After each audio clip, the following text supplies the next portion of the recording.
Connect with your heart.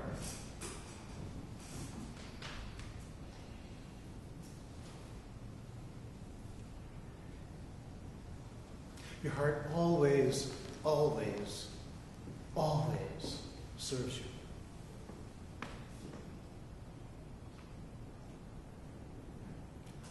Let your awareness operate through your heart today as we enter into another dimension that consciously we're not used to experiencing life through. If it's more comfortable for you to put your hands down, you may. You may leave them there if you'd like. We're going to consider this as a portrait of the heart. After all, this experience that we're going to have presented to us through other hearts, it's a good idea to see how the heart would paint itself.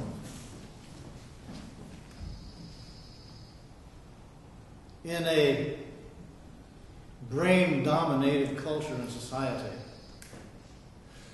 it's often difficult to realize that the ego has hijacked the brain and tries to control the body for its own will and wishes. Whereas in reality, all the time, the heart is pulsing its energy to all the trillions of cells that compose your body. As a matter of fact, the heart really is our most powerful organ.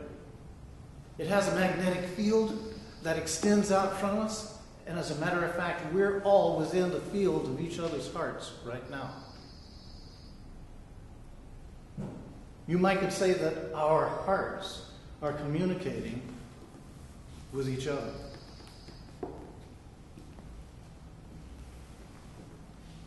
And instead of having a go-between, our heart responds directly to its environment. If it were to be seen as the cells of our body comprising an orchestra, our heart would be the conductor. And it would conduct the energy of the body's cells to perform as they do. And in that we can see that the heart, it's a system, but it's a dynamic system. It's open and it's inclusive. If you contrast this with what you experience going on in your head, you find that your head, with the brain in operation, is very exclusive. It feels threatened. It feels the need that it must control things. It feels separate from, and is always in a state of fluctuating anxiety about what to do next to secure itself. Whereas in reality, the heart is the primary organizing force. It has everything in a state of balance. It has everything moving, receiving, as well as sending. And the heart resonates with this energy that it's always transmitting. We think of, or have been given the idea that the heart's primarily a pump, and it pumps blood. But if you open yourself to a deeper realization, you come to recognize that anything material is first and foremost energy. And any energy vibrates at its frequency. And that frequency determines the information that that energy is. So if you look again, you see the heart is pumping a physical matter that has as its self energy that is vibrating and is sending this information to every cell of your body, mind, being. And the heart, has the capacity to communicate with other hearts and with other brains. There's a direct connection between your heart and your brain, to where the heart actually influences the brain and can, with your participation, help the brain to slow down to the heart's energetic field. Now here's where we come to hearts and souls. Because you see, hearts as an organ can be and are transplanted from their donor to their recipient. Transplanted hearts come with their own information, energetic, cellular memories. Somehow or another, it is that we've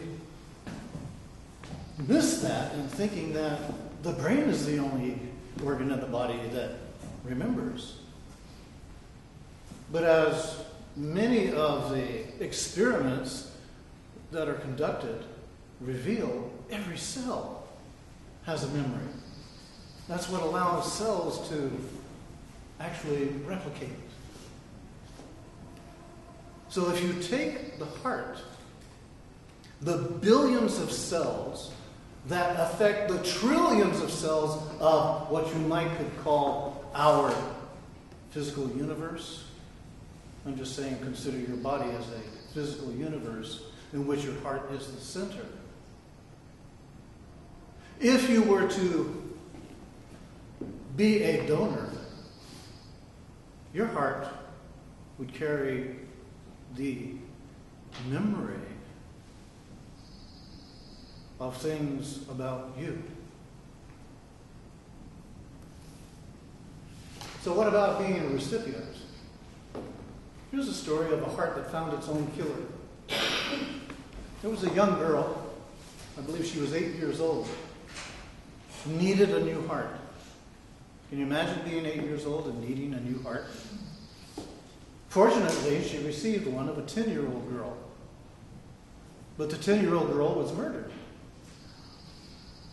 And soon after she received her heart, she would wake up in the middle of the night screaming, and her mother would come rushing into the room. And the little girl would tell her mother, "I know who killed the girl who had my heart." This went on for such a long time that finally her mother took her to someone who would give her some psychological help with this. And the story was so convincing to this doctor that the doctor finally went to the police and said, "This is what is happening to my patient. She keeps having these dreams, and they are such vivid memory that we have to present this to you." It was so correct that the police were able to go and find the murderer. And by the descriptions of the girl's heart's memory, it matched what he looked like, it matched what he used, it matched what the girl said to him just before he killed her. Yes, I know. If you were to have a second thought about who you are and who is your heart, you might want to consider what your heart has to share with you in the form of its memory of who it is from the time it formed in your mother's body. You see, at about day 25, there is a developing and an amassing of cells that begin to connect and simultaneously beat. Day 25. This is often many, many days earlier then the woman realizes she's pregnant. And from that moment forth, they begin to beat together. And they draw from their mother's heart. And all of the information that their mother's heart can and does transfer. And the transference takes place so that you and I carry the cell memory of our ancestors from our mother's side most prominently. But consider also that we have heart-to-heart connection where we are sharing information and we are affecting each other's cellular information. And all the hearts that you have heart connections with, that you have connected, look and see how it is that we are connected on such a deep and profound way that lies just a little below the surface of our conscious awareness. So if you can ever get to a place of leaving the chatter that's going on inside your head and bring your awareness into your heart, you can then make contact with something that seems incredible and almost miraculous. But as St. Augustine said, there is no such thing as a miracle which violates natural law. There are only occurrences which violate our limited knowledge of natural law.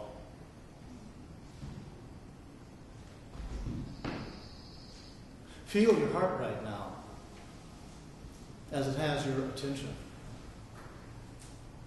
So that as we go into this next heart transplant story, you can get a better feel for hearts and souls.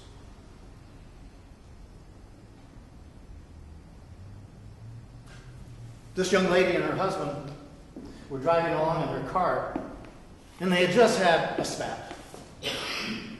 You know how it can be sometimes when you have spats? Don't talk to me. You both shut down. But in this shutdown, in the next instant, the wife Glenda looked up and screamed in horror as she saw a car heading directly to them, with the knowing that the car was going to kill her husband. To which it did.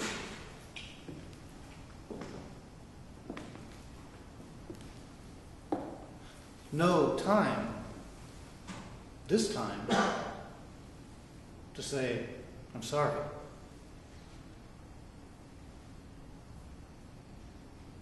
Fortunately, they were able to save his heart, and his heart became a donor's heart, and went into the body of a young Hispanic man. Now, it isn't always an easy thing for the recipient of a donor's heart to want to connect with the family. But the wife, whose name is Glenda, wanted to be the recipient of her husband's heart. And so she had a go-between that made this possible, and they were in a chapel in a hospital, and they were waiting, and they waited, and they waited, and you know how sometimes it is, people will just say, no, I'm just not ready for this. So they had waited about a half an hour, and the man said to Glenda, all right, Glenda, I know you have a busy life, we can just leave. She said, no. She said, I know he's here. I feel his heart.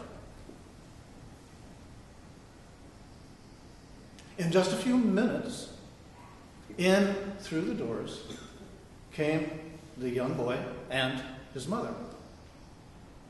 And he said, in broken English, I'm sorry, but we couldn't find the chapel. She said, that's all right. I knew you were here. What happened next was incredible and could be considered to be quite challenging. She said, "Would you mind if I touched your heart?" So he looked at her, he looked at his mother, and he slowly unbuttoned his shirt, to which she took her hand and she placed it on his chest, and she said, "George, I'm so sorry, but I want you to know it's okay. It's copacetic." And she withdrew her hand. And then they began to converse. The grandmother, who was listening, turned and said, "What is this word copacetic?" He said, "I don't know what this word means." She said, "But ever since my son received his new heart, that was one of the first words he spoke." And Glenda turned to her and said, "Oh, that was my husband and our communication to let each other know it was okay." Never used the word before. And then they went on to explore the other things that were different about him. He loved heavy rock music and found that now he preferred 50s rock and roll. Before he received the heart, he was a very diet-conscious person. Ate good food, living food, and now he liked fatty meat. He really dug what you might call junk food, at which time the wife said, "My husband was a member of a rock and roll band while he was in college. And yes, I must confess, he was a junk food junkie." And there were other things that came up in the conversation that, if you're listening, you're hearing. That hearts have the capacity to carry cell memory of who you are. And not that I'm speaking to a group of possible heart transplant donors. I'm speaking to you to help you to realize a greater depth and degree of your heart and how it is a conveyor of who you are, including the traits and the characteristics that you tend to believe are solely you.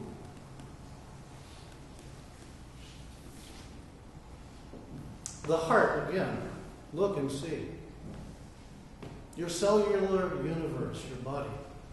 Your heart is the son of it. It holds together the whizzing energy in the shape of your soul, having a brief personal experience on earth. If we take this to a deeper level, we begin to realize that the heart has cellular memory of our connections to life and with life that reveal themselves as heart preferences, ease, harmony, well-being, instead of exclusive, inclusive. Instead of it's all about me, it's about we.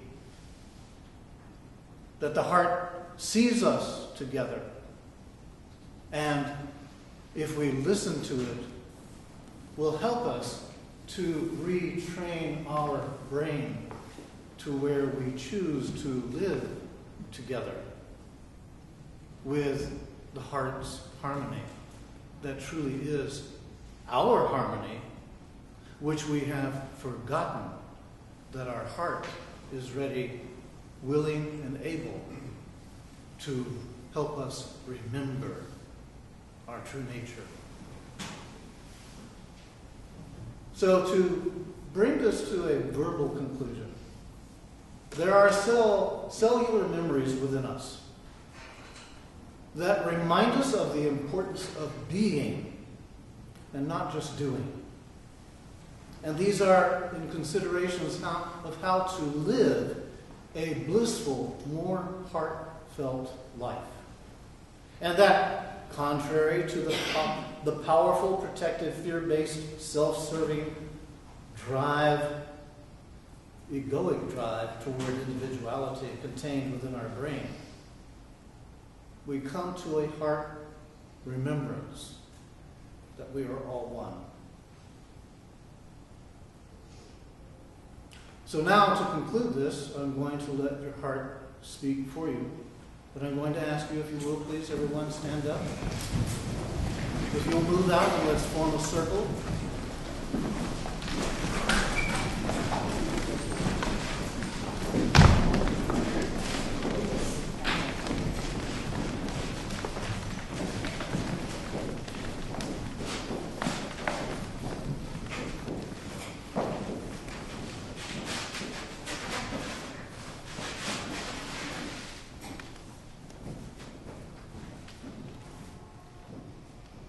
Feel the connection. Hearts to hearts, souls to souls.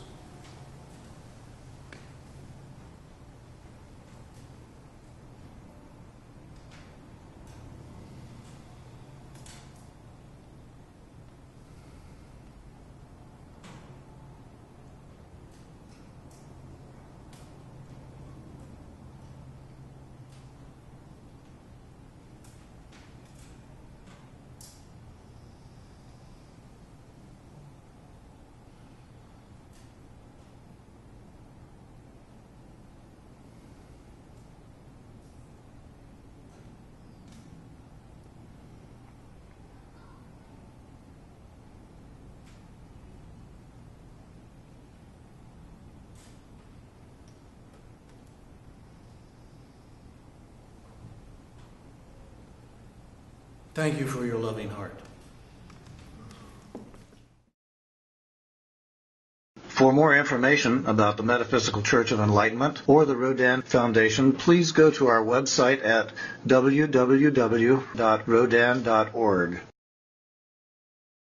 If you have been inspired by the revelations shared in these podcasts, please donate to the Rodin Foundation's ongoing efforts to help others help themselves at www.rodin.org/donate.